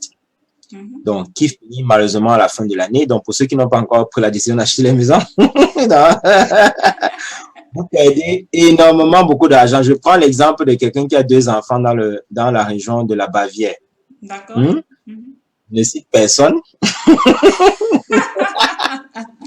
Je me sens pas du tout concernée. Je dis seulement ce que la personne perd. Donc, ça veut dire que dans l'État du Bayern, on vous donne 1500 € par enfant. Pendant 10 ans. Si vous achetez la maison, ça fait, pour un enfant, ça fait 15 000 €. Pour 2 enfants, ça fait 30 000 €. D'accord. Ça, c'est deuxième, c'est que maintenant, dans la Bavière, en plus de cela, on vous donne encore une aide pour ceux qui achètent la maison supplémentaire, qui n'ont même pas d'enfants, de 10 000 €. Donc, juste pour que ça rentre dans les oreilles des gens qui ont 2 enfants, en fait, il y a 40 000 € qui sont en jeu. Par an. Ça, c'est ce que on reçoit de l'État par an. Non, en tout, pendant toute la période. Donc, ça veut dire que si vous achetez un bien immobilier, par exemple, de 400 000 €, c'est un peu comme si vous avez cotisé, vous avez seulement payé sur le bien 360 000. Bon, ça c'est même encore d'autres choses. Il y a encore autre chose qui sont encore là, c'est même ça. Bon, mais c'est dans l'État du Bayern, où l'État peut vous donner aussi, en fonction du nombre de vos enfants encore, en plus de cela, une subvention de 30 000 € si vous avez 2 enfants. Et vous donne aussi un crédit à un taux d'intérêt pas très cher. Bon, c'est une subvention que l'État donne pour les familles qui n'ont pas beaucoup, qui n'ont pas beaucoup d'argent. Bon, mais tout ça, ça a toujours à vérifier. Elle peut vous donner un crédit à un taux d'intérêt peut-être de 0,5, quoi. Donc, vous imaginez, c'est vraiment pour ceux qui n'achètent pas là. En ce moment, justement, ça d'après ton conseil, en ce moment. Mais il y a France qui demande justement si le Borkingegeld ne finit pas plus tôt en 2022. Bon, je ne sais pas s'il y a une nouvelle information, mais l'information que moi j'avais, c'était 2020. D'accord. Et le Borkingegeld, ce que tu viens de nous expliquer, c'est dans tous les États en Allemagne ou bien c'est seulement dans l'État de la Bavière? C'est dans tous les États de l'Allemagne, sauf que la Bavière, comme c'est un État riche, hein, il donne 1500 €. Pour ceux qui sont dans les États, je ne dirais pas pauvres, hein, Non, ils on ne reçoivent, le dirait pas. oui, ils vont recevoir seulement 1200 €, quoi. Ah, d'accord. Donc, il y a quand même une différence de 300 €. Merci Et en beaucoup. plus, dans la Bavière, on reçoit 10 000 € supplémentaires. Donc, juste pour dire aux gens qui veulent déménager déjà que Ok, France, j'espère que ceci répond à ta question. On pourra encore, bien entendu, aller chercher l'information. Ça j'ai s'actualise encore, tellement. j'ai encore une autre petite information. En plus de ça, il y a l'État qui donne, pour ceux qui achètent les maisons, Mhm, déjà, tous ceux qui achètent les maisons, on vous donne un crédit de 100 000 € à un taux d'intérêt de 1,05. mhm. Donc, ceux qui construisent les maisons, les nouvelles maisons, vous allez avoir en plus de cela 120 000 € qu'on vous donne. À un taux d'intérêt de 0,95 pour les maisons énergie-efficientes, c'est-à-dire que qui ne consomment pas beaucoup, même qui sont construits suivant les nouvelles normes énergétiques. Donc, et là, vous recevez 120 000 € D'accord. à Mais 0,95. Et en plus de cela, on vous donne 18 000 €, donc on retire sur le crédit. Donc, on te donne 120 000 €, mais on dit que tu as remboursé 102 000 €. Donc, vraiment, avec tout ce que j'ai cité là, vraiment, je ne sais pas. d'accord. Il y a une autre, il y a une question qui me vient là. Pourquoi, avec ton expérience dans les finances et je suppose avec les analyses que tu peux faire, pourquoi est-ce que d'après toi les taux d'intérêt sont si bas? Pourquoi les banques proposent aujourd'hui des taux d'intérêt si bas? Bon, le taux d'intérêt bas est la conséquence du fait que les banques que nous avons ici sont financées par la Banque centrale européenne, c'est-à-dire la EZB, quelque chose comme ça en allemand. Mhm. OK? Et D'accord. cette Banque centrale européenne donne les crédits aux banques à 0%. 0%. Donc, D'accord. et maintenant, on a même vécu des périodes où il y avait des taux d'intérêt même négatifs, c'est-à-dire qu'on te donnait 10 €, on te dit que rembourse 9,99 €. Hein? Donc, juste pour dire qu'on est maintenant, ces banques, normalement, vous reprêtent l'argent en fonction de votre apport personnel, peut-être à 0,5, à 1% ou à 2% en fonction de votre apport personnel. Donc, ça veut dire quoi? Ça veut dire que la personne qui n'achète pas la maison maintenant, là, hein, je ne sais pas quand il va acheter parce que D'accord. le taux d'intérêt ne peut pas être plus bas que Plus maintenant bas parce que les que... banques ne vont pas prêter à moins, elles ne vont pas prêter elles ont, je sais pas, des taux d'intérêt négatifs, quoi. D'accord. Donc, et maintenant, ceux qui prennent les maisons, en fait, des crédits aussi, il serait bien aussi de prendre aussi ça sur une longue période, quoi, parce que maintenant, avec Corona, on est en train de vivre en fait, des légères augmentations de taux d'intérêt. C'était Donc, ma question et suivante. plus la crise dure, plus il y aura des répercussions. Il y a des répercussions déjà au niveau bancaire parce que déjà, il y a des banques qui faisaient avant des prêts à 100% qui sont un peu maintenant, disent non. Nous, maintenant, si tu n'as pas 10% d'apport, on ne te prête pas. Il y a des D'accord. banques maintenant qui sont strictes parce que bon, il y a beaucoup qui ont eu leur travail, leurs heures de travail réduites ou alors carrément, ils travaillent, je sais pas, 3 fois par semaine. Maintenant, l'État paye les 2 jours qu'ils travaillent. Donc, il y a des gens qui ont des réductions de leur salaire, souvent même allant jusqu'à, je sais pas, 30%, quoi. Donc, et D'accord. ces gens-là perdent la possibilité d'acquérir encore un bien maintenant, quoi. Donc, pour ceux qui ne sont pas encore dans la situation-là, D'accord. vous savez ce Il y qu'il a faut Jacques faire. qui demande justement si le Baukindergeld, il n'y a pas de critères pour attribuer ce Baukindergeld. Tout le monde peut l'avoir. Il y a, naturellement, il y a les critères. Ces critères, c'est salarié ou quoi. Donc, ça dépend de ton salaire. Donc, mais tout ça, bon, tout ça est sur la page Internet.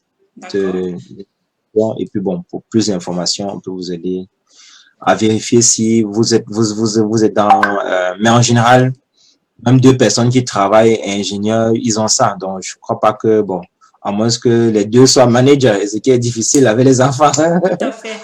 S'il vous plaît, l'équipe Chelsea, envoyez les liens justement pour la page, pour les différentes pages web de Camini Immobilier, s'il vous plaît.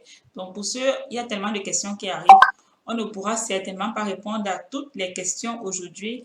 Donc, pour ceux d'entre vous qui ont d'autres questions qui n'ont pas pu être répondues aujourd'hui, priez d'aller sur la page web de Camille Immobilier. Il est tellement, vous l'avez entendu, n'est-ce pas? Il le fait d'abord parce qu'il veut aider, parce qu'il veut partager l'information. Donc, n'hésitez pas à aller sur sa page, n'hésitez pas à entrer en contact avec lui directement. Et je vous assure, je vous rassure, par expérience personnelle, vous serez satisfait. Il y a Bibi, peut-on acheter une maison en Allemagne travaillant à l'étranger comme en France ou en Belgique? Bon, en règle générale, c'est vraiment difficile. C'est vraiment très difficile, quoi. À moins que vous travaillez à l'étranger et vous êtes enregistré en Allemagne, quoi.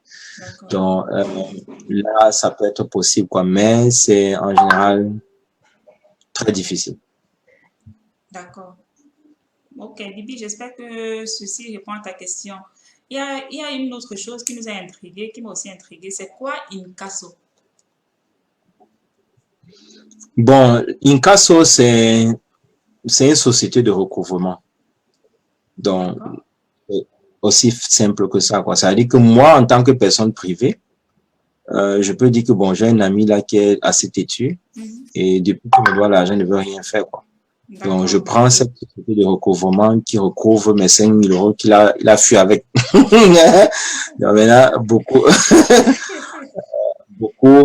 de, bon, et mais naturellement, ils sont assez stricts, quoi. Donc, parce que les trucs intermédiaires, en fait, quand vous n'arrivez plus à payer, quand vous n'arrivez plus à, autant pour moi, quand vous n'arrivez pas à payer directement, après un certain temps, vous allez directement dans le chauffard, quoi. Donc, c'est vraiment assez brutal.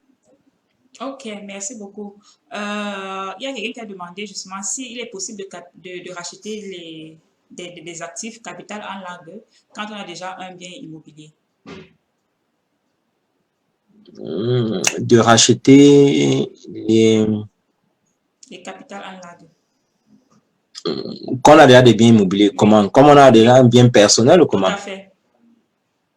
Naturellement, puisque en fait, j'ai dit tout à l'heure que il y a plusieurs moyens de pouvoir épargner, quoi. Bon, beaucoup d'entre nous utilisent les formes rudimentaires que nous connaissons depuis le pays, qui est le Ndjangi. Les tons 1, 2 noms, 3 noms. Hein? Les gens cotisent même 1500 euros. Ok. La somme, l'argent que vous mettez dans ces Ndjangi, vous pouvez aussi décider de mettre ça dans les appartements, quoi. Donc, ça veut dire que vous achetez un appartement où vous avez peut-être de 200 000, vous avez des rentrées de 800 euros et puis des sorties de 700 euros, quoi. Donc, ça revient à tout simplement comme si vous mettez 100 euros par mois.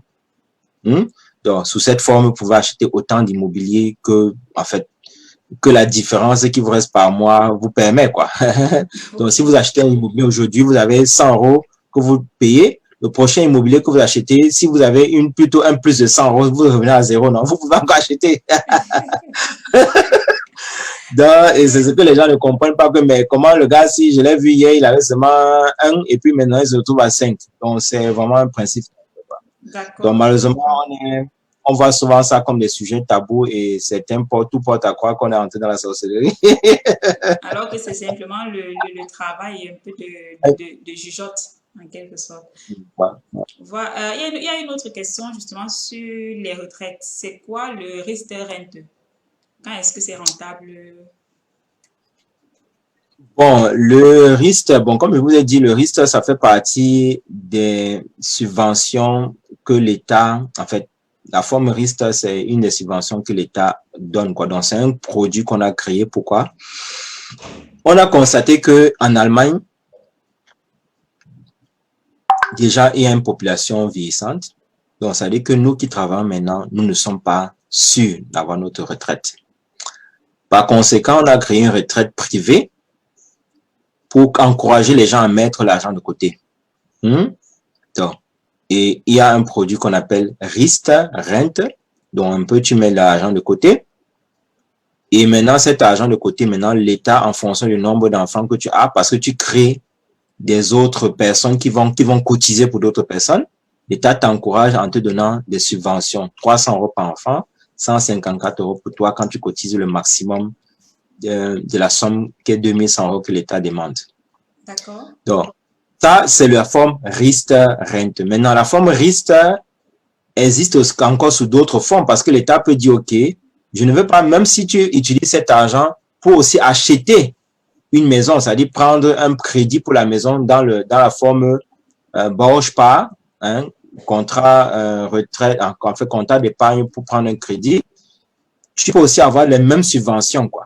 Donc, ça, c'est la deuxième forme de Riester. Donc, il n'y a pas seulement le Riester-Rente, il y a aussi Riester ou bien le Bauspar Riester, OK? D'accord. Donc, et la troisième forme, c'est aussi une forme où tu peux même aussi, pas seulement mettre ça, mais investir dans des fonds, quoi, ou bien sous forme d'investment, quoi.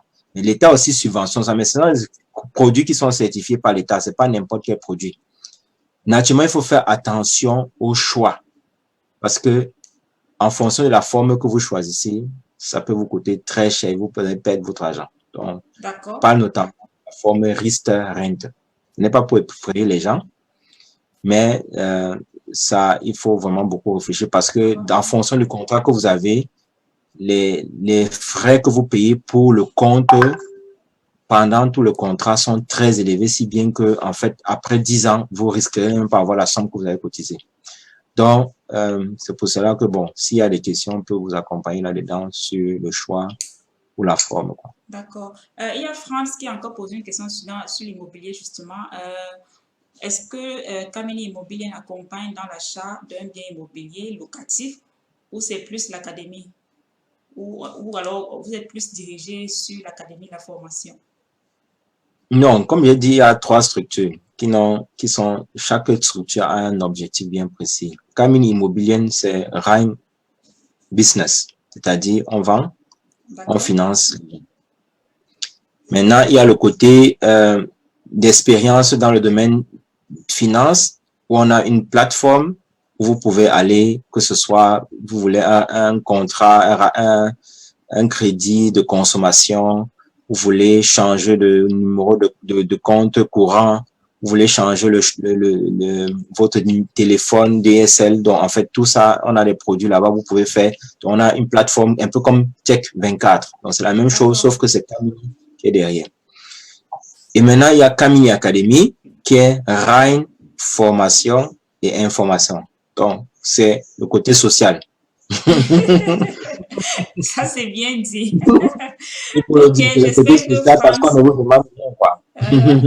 France est satisfait de la réponse de Dimitri. Il y a Blanca, justement, qui demande si c'est mieux aujourd'hui, justement, quand tu achètes un bien immobilier, de le mettre au nom du couple ou alors c'est plus optimal de le mettre au nom d'une seule personne. Dans tous les cas, ça dépend de la forme maritale que vous avez choisie au début. Donc, ça veut dire que si vous êtes déjà marié sous la forme de communauté des biens, ça veut dire que le nom de la personne qui est sur un bien importe. La dette, c'est pour les deux. Donc, quand un fait marié, le crédit appartient aux deux. C'est la raison pour laquelle je dis souvent qu'on doit se surveiller.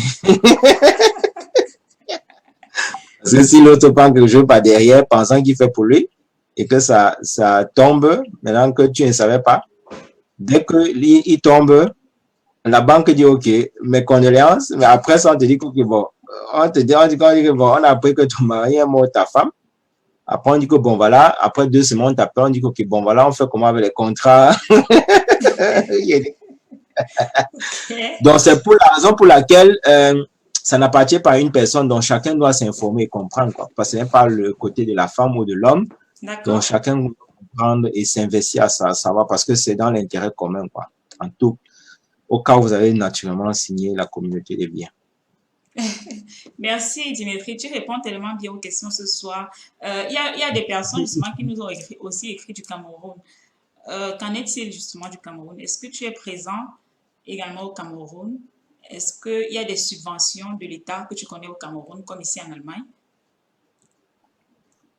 Bon, au Cameroun, c'est difficile. Ce que je fais, c'est que, bon, quand quelqu'un a besoin d'une cape pour investir au Cameroun, j'accompagne ceux qui veulent avoir de l'argent, que ce soit 50, 100 000 ou 150 000 pour investir.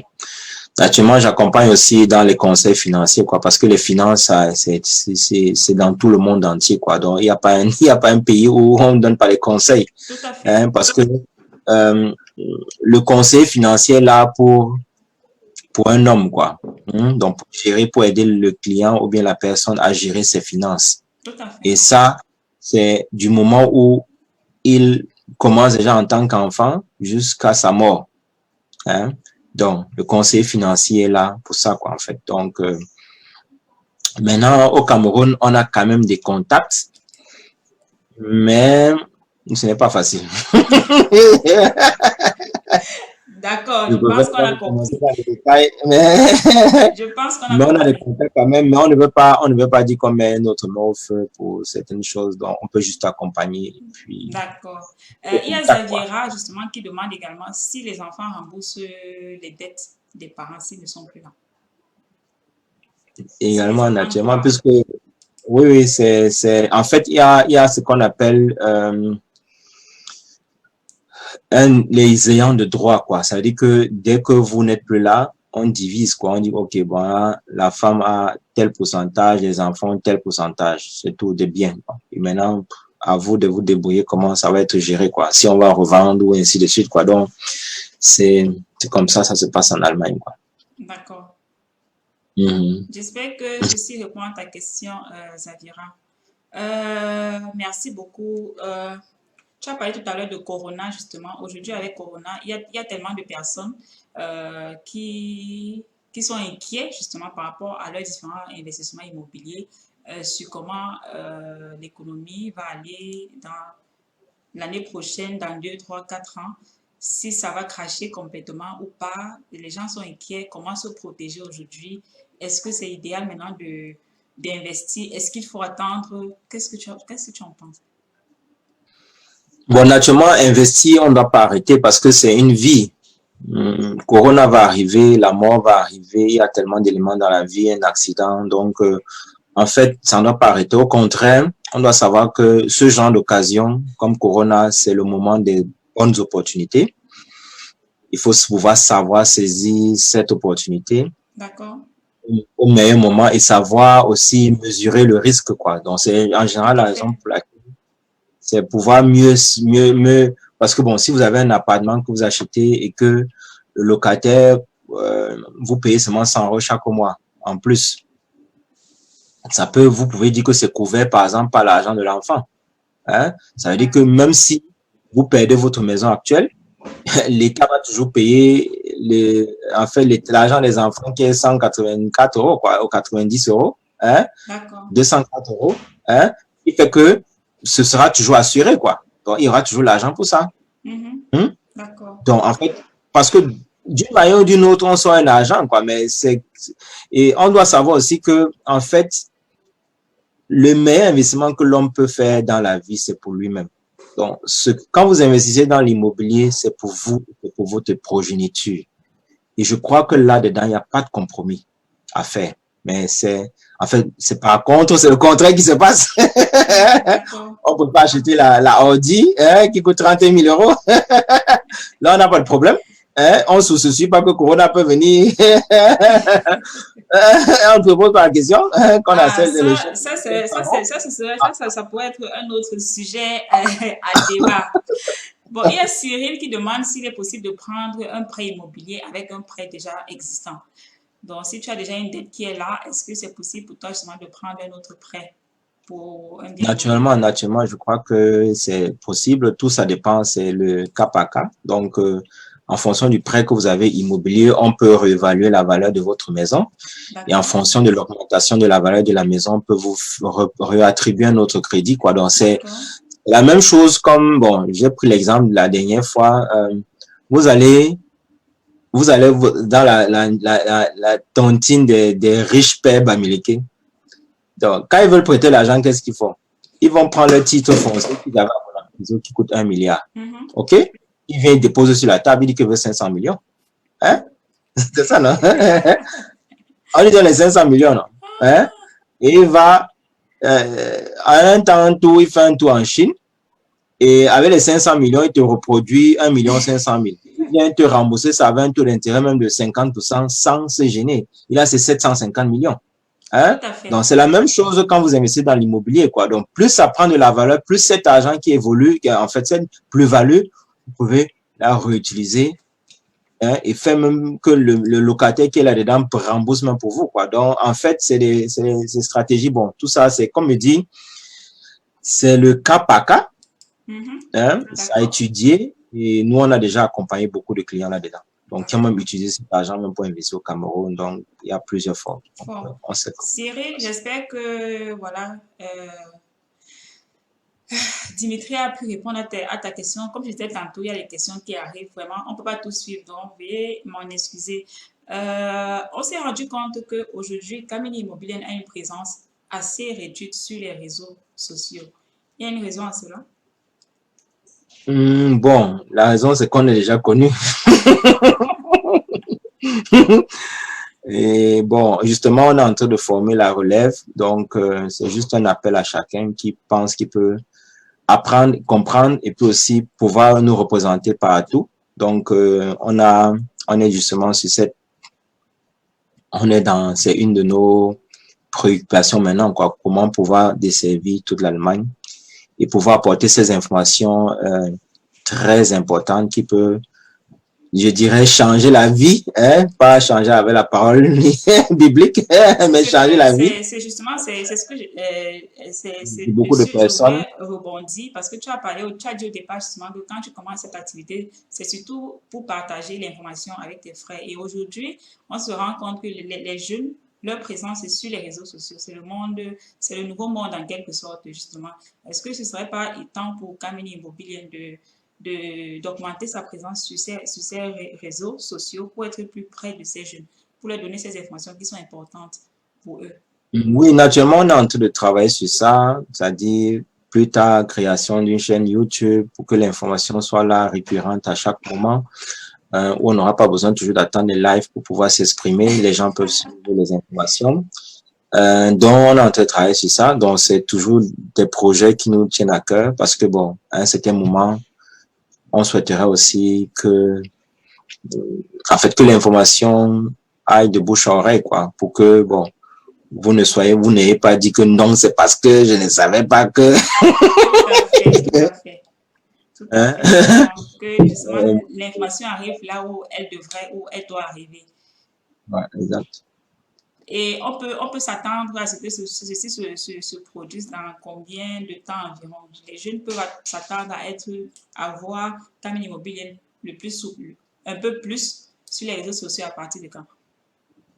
Bon, on est d'ici disons 6 mois, donc on est en train de mettre ça sur pied au fur et à mesure, quoi.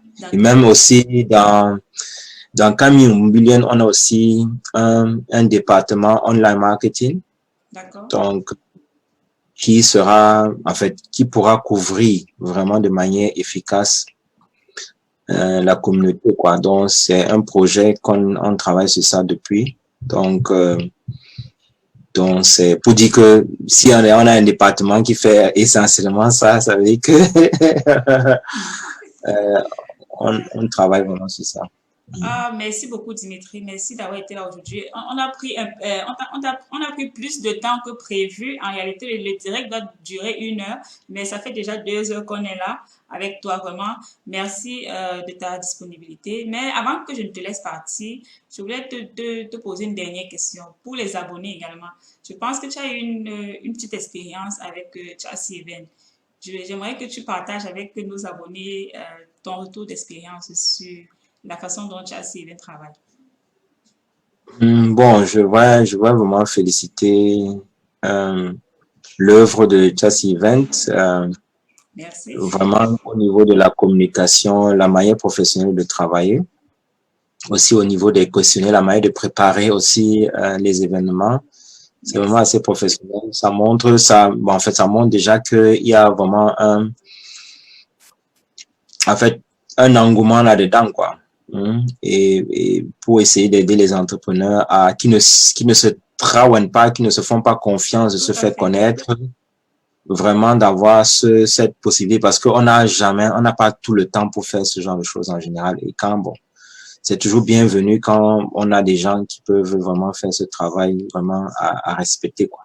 Merci beaucoup, Dimitri. Vous l'aurez compris, n'hésitez surtout pas. Voilà un professionnel qui justement a eu à avoir les services de Charles Even et qui, on le constate tous ensemble, a été plutôt satisfait. Donc, n'hésitez surtout pas à entrer en contact avec nous si vous avez besoin de nos services pour vos événements professionnels, pour vos événements associatifs, également pour vos événements privés. Willy, franchement, ça, ce sera avec plaisir. Écris-nous, s'il te plaît, au numéro WhatsApp ou inbox. On le fait quand tu veux. Merci beaucoup, Dimitri, d'avoir été là aujourd'hui. Je vais te laisser continuer dans la fête des pères. Je vais te laisser aller retrouver les enfants. Le temps pour toi de peut-être les mettre au lit les días 21h20. Merci beaucoup et voilà, prends soin de toi. Merci beaucoup. C'est moi qui vous remercie de tout l'accompagnement et vraiment aller de l'avant. Un seul mot. Tout à fait. Merci. Bonne soirée encore à toi, Dimitri. Merci. Bye bye.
Voilà, notre invité est déjà parti. Merci à tous ceux qui ont été là ce soir avec nous. Merci à vous qui avez été au rendez-vous. Merci à Christy, merci Fallon, merci Zanira, merci Gilles. Merci d'avoir été connectés. Très bonne fête des pères encore à tous les pères qui regardent ce live ce soir. Voilà, vous avez sur votre écran le prochain numéro de TMB. Ce sera avec Naturellement Vôtre. Elle viendra justement parler de comment guérir naturellement en quelque sorte, comment prévenir, comment faire ce qu'il faut pour son bien-être. Coach Richie, c'est une invitée vraiment passionnante, une femme passionnée par son travail qui met tout à cœur. J'espère que vous serez au rendez-vous le 4 juin prochain pour ce rendez-vous spécial. Coach Richie, justement, donne des conseils, pas seulement l'image peut prêter à confusion, justement. Elle vous donne tout type de conseils. Vous avez des acnés et vous voulez les soigner, les acnés sévères. Elle est là pour ça. Les acnés sévères se soignent de l'intérieur. Il y a tellement de choses qu'elle fait. Vous avez des problèmes, justement, pour concevoir, pour les femmes également. Elle est là pour vous. Vous avez des problèmes de poids, les régimes drastiques de perte de poids après 3 semaines où on reprend, on arrive à tenir sur l'année, non. Avec Coach Richie, justement, elle vous propose un coaching personnel, personnalisé, qui justement vous permet de perdre du poids sur la durée et de maintenir. Donc, voilà, ne ratez pas notre prochain rendez-vous avec Coach Richie de Naturellement Vôtre. Et on va se quitter en chanson. Merci d'avoir été là ce soir. Écoutez Tchana Pierre et souhaitez bonne fête à vous, Marie et papa.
Oui, Gilles, c'est déjà fini. Il y a Fortune qui a posé une dernière question pour l'équipe D et on est en train de se concerter encore. On est en train de voir dans quelle mesure justement les compatriotes ou les prestataires auront besoin justement de ce programme, si ce sera nécessaire de le continuer après Corona. Quoi qu'il en soit, je te rassure, on travaille là-dessus. Le travail ne s'arrête pas. Le prochain live pour Fallon, c'est le 4 juin prochain. Oui, Gilles, c'est fini. Mais s'il vous plaît, avant de me séparer de vous, pour ceux qui sont encore là, il y a quelque chose, j'aimerais quand même partager une dernière chose avec vous, quelque chose que j'ai retenu ce soir avec notre invité de ce soir, Dimitri Kameni. Quelque chose d'important. J'espère que, je ne sais pas si vous avez la même vision que moi, mais je voulais partager ma vision et comme je dis, ce que j'ai retenu de ce live ce soir. Il y a une chose qui est certaine, on ne doit pas s'y tromper. Dans ce siècle, nous sommes constamment en guerre, malheureusement. Des guerres perfides, parfois invisibles, mais réelles et très cruelles. Oui, nous sommes permanemment en guerre contre la puissance abstraite de la finance. Mais comme je l'ai déjà dit ici, dans toutes les guerres, il y aura toujours des perdants et des gagnants. Et de quel côté nous voulons être ne dépend uniquement que de nous.